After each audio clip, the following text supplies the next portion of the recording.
Good evening, everyone. I hope you're ready for our Tuck-In Tuesday.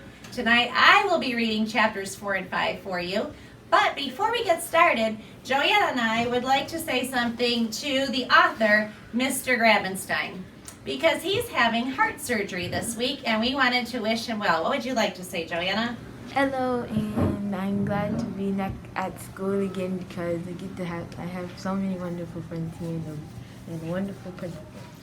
You're a wonderful student. We missed Joanna at our school last year because she had a surgery similar to yours. And she just started back at our school and she is doing so great, aren't you? Mm-hmm. Yes, and she's enjoying your book just as much as all of the rest of us are. I got to chapter 45. 45 already? Well, tonight you get to hear chapters 4 and 5 from me. And we wish you well, Mr. Grabenstein. Boys and girls, as you know, Mr. Grabenstein was going to be Skyping with us at Back to School Night. He's still going to do that, but it'll be a little while. He won't be here for Back to School Night, but when he's feeling better and up for it, he's looking forward to talking with you and answering all of your questions. We wish you well. Chapter 4, read by Miss Tatum. So exactly what kind of games are we talking about? I don't know, said Akemi. Fun book stuff, I guess. And do you think this new library will have equally new computers? Definitely.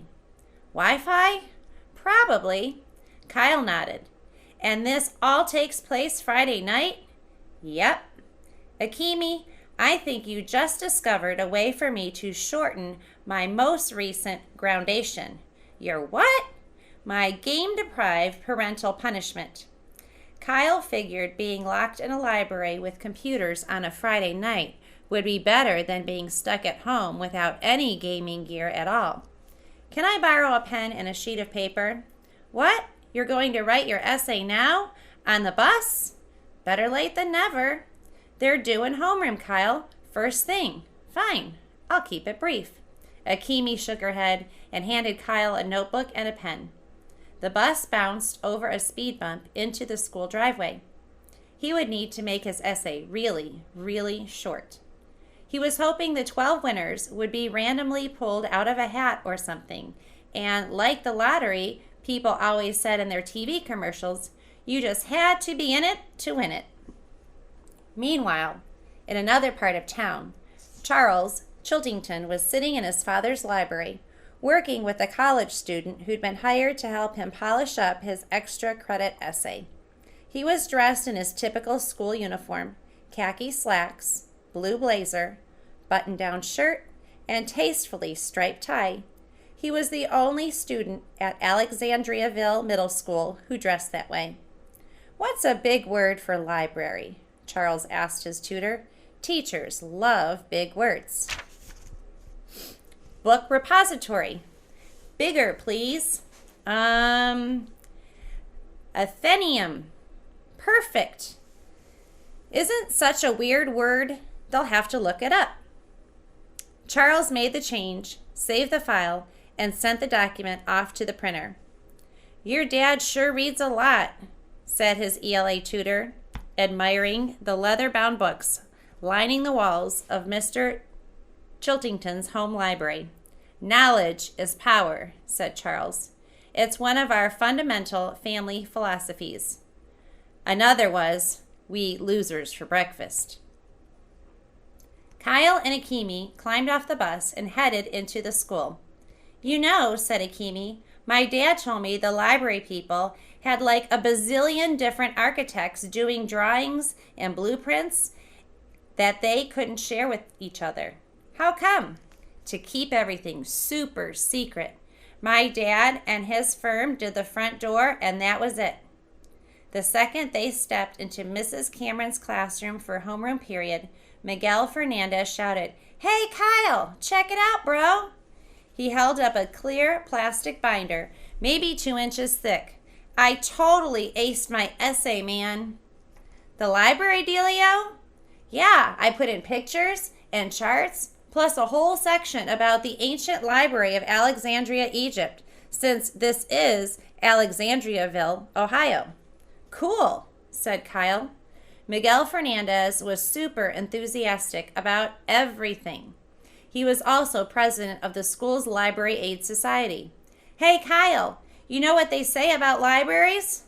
Not really. They have something for every chapter of your life. While Kyle groaned, the second bell rang. All right, everybody, said Mrs. Dana Cameron, Kyle's homeroom teacher. Time to turn in your extra credit essays. She started walking up and down the rows of desks. The judges will be meeting in the faculty lounge this morning to make the preliminary cut. Crap, thought Kyle. There were judges? This was not going to be a bingo ball drawing like the lottery. Mr. Keeley? The teacher hovered over his desk. Did you write an essay? Yeah, sort of. I'm sorry, I don't understand. Either you wrote an essay or you didn't. Kyle half-heartedly handed her his hastily scribbled sheet of paper. And unfortunately, Mrs. Cameron read it out loud. Balloons! There might be balloons! The classroom erupted with laughter until Mrs. Cameron did that tilt down her glasses and glare over them thing she did so to terrify everybody into total silence. This is your essay, Kyle? Yes, ma'am. We're supposed to write why we're excited about the grand opening and, well, balloons are always my favorite part. I see, said Mrs. Cameron. You know, Kyle, your brother Curtis wrote excellent essays when he was in my class. Yes, Mrs. Cameron, mumbled Kyle. Mrs. Cameron sighed contentedly. Please give him my regards. Yes, ma'am. Mrs. Cameron moved on to the next desk. Miguel eagerly handed her his thick booklet. Very well done, Miguel. Thank you, Mrs. Cameron. Kyle heard an odd noise out in the parking lot. A puttering, clunking, clanking sound. Oh my, said Mrs. Cameron. I wonder if that's him. She hurried to the window and pulled up the blinds. All the kids in the classroom followed her. And then they saw it. Out in the visitor parking lot, a car that looked like a giant red boot on wheels. It had a strip of notched black boot sole for its bumper. Thick shoelaces crisscrossed their way up from the windshield to the top of a 10-foot-tall boot collar. It looks like the red boot from that game, said Miguel. Family Frenzy. Kyle nodded. Family Frenzy was Mr. Lemoncello's first and probably most famous game. The red boot was one of 10 tokens you could pick to move around the board. A tall, gangly man stepped out of the boot car. It's Mr. Lemoncello, gasped Kyle, his heart racing. What's he doing here? It was just announced, said Mrs. Cameron. This evening, Mr. Luigi Lemoncello himself will be the final judge. Of what? Your library essays. Chapter 5, read by Miss Tatum. Eating lunch in the cafeteria, Kyle stared at his wilted fish sticks, wishing he could pull a magic take another turn card out of thin air. I blew it, he mumbled. Yep, Akemi agreed. You basically did. Can you imagine how awesome that new library is going to be if Mr. Lemoncello and his Imagination Factory guys had anything to do with it? Yes, I can. And I'm kind of hoping I get to see it, too. After all, I wrote a real essay, not one sentence about balloons. Thanks. Rub it in. Akemi eased up a little. Hey, Kyle. When you're playing a game like Sorry and you get bumped back 3 spaces, do you usually quit? No. If I get bumped, I play harder because I know I need to find a way to get back to those 3 spaces and pull ahead of the pack. Hey, guys! Miguel Fernandez carried his tray over to join Kyle and Akemi. He was being followed by a kid with spiky hair and glasses the size of welder's goggles. You two know Andrew Peckelman, right? Hey, said Kyle and Akemi. Hello. Andrew is one of my top library aides, said Miguel. Cool, said Akemi. Mrs. Younghands, the librarian, just confirmed that Mr. Lemoncello is the top secret benefactor who donated all the money to build the new public library.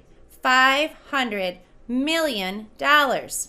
She heard it on NPR, added Peckelman, who more or less talked through the noise. So, we did some primary source research on Mr. Lemoncello and his connection to Alexandriaville. What'd you find out? Asked Kyle. First off, said Miguel, he was born here. He had 9 brothers and sisters, added Andrew. All of them crammed into a tiny apartment with only 1 bathroom over in Little Italy, said Miguel. And, said Peckelman, sounding like he wanted to one-up Miguel, he loved the old public library down on Market Street. He used to go there when he was a kid and needed a quiet place to think and doodle his ideas. And get this, said Miguel eagerly. Mrs. Tobin, the librarian back then, took an interest in little Luigi, even though he was just, a kid like us. She kept the library open late some nights and let him borrow junk from her desk or her purse, thimbles and thumbtacks and glue bottles, even red Barbie doll boots, stuff he used for game pieces, so he could map out his first ideas on a library table. Then, Andrew jumped in, then Mrs. Tobin took Mr. Lemoncello's sketch for Family Frenzy home to her husband, who ran a print shop. They signed some papers, created a company, and within a couple of years, they were all millionaires. But Miguel had the last word. Now, of course, Mr. Lemoncello is a bazillionaire. What are you 4 nerds so excited about? Said Haley Daly as she waltzed past with the gaggle of popular girls in her royal court. Haley was the princess of the 7th grade. Blonde hair, blue eyes, blazingly bright smile. She looked like a walking toothpaste commercial. We're pumped up about Mr. Lemoncello, said Miguel. And the new library, said Andrew. And, said Kyle, melodramatically, just sing you, Haley. You're so immature. Come on, girls. Haley and her friends flounced away to the cool kids' table. Check it out, said Akemi, gesturing toward the cafeteria's food line, where Charles Chiltington was balancing 2 trays, his own and one for Mrs. Cameron. I'm so glad you have lunchroom duty today, Mrs. Cameron, Kyle heard Chiltington say. If you don't mind, I have a few questions about how conventions within genres such as poetry, drama, or essays can affect meaning. Well, Charles, I'd be happy to discuss that with you. Thank you, Mrs. Cameron. And may I say, that sweater certainly complements your eye color. What a suck-up, mumbled Akemi. Chiltington's trying to use his Weasley charm to make sure Mrs. C sends his essay up the line to Mr. Lemoncello. Don't worry, said Kyle. Mrs. Cameron isn't the final judge. Mr. Lemoncello is. And since he's a genius, he will definitely pick the essay you guys all wrote. Undoubtedly, said Peckelman. Thanks, Kyle, said Miguel. I just wish you could win with us, said Akemi. Well, maybe I can. Like you said, this is just a move back 3 spaces card. A take a walk on the boardwalk when someone else owns it. It's a shoot in Chutes and Ladders. A detour to the molasses swamp in Candyland. Yo, Kyle, said Miguel. Exactly how many board games have you played? Enough to know that you don't ever quit until somebody else actually wins. He picked up his lunch and headed for the dirty tray window. Akemi called after him. Where are you going? I have the rest of lunch and all of study hall to work on a new essay. But Mrs. Cameron won't take it. Maybe. But I've got to roll the dice one more time. Maybe I'll get lucky. I hope so, said Akemi. Me too. See you guys on the bus.